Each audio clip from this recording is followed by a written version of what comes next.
alam ko ipakita sa inyo ha guys ba.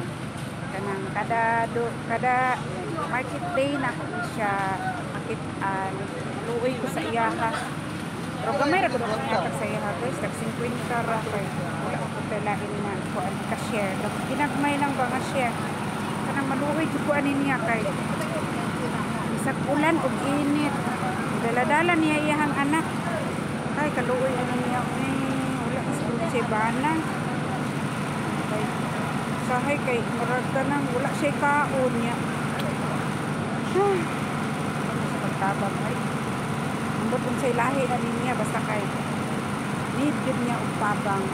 So dapat atong tabangan sa ginagmay na stenta o gamay na blessing para pang palit niya o gatas or ipalit niya o bugas or ipalit niya vitamin sa iyang anak. Sa luoy gud siya guys, nag-awar ko niya guys, sa luoy sa iyang madali ha. Ara siya guys. Pag mamintin ako siya makitaan diri kanang murag wala siguro siya bana. But murag kailangan jud niya tabangan kay naa di siya sa kalsada pero maminti. You again.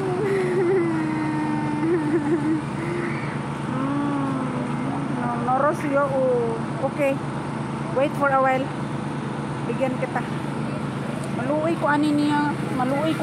Uy, pero maminti man siya diri. Ano malingki ko. Kadali lang. Ako sana ibutang ni akong baligya. Ang akong pinalit noon sa naman baligya noon.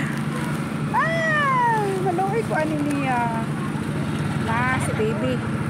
Allah, ang baby nga cute kaayo. Oh. Katawan ko niya. Ka-cute niya. Uy.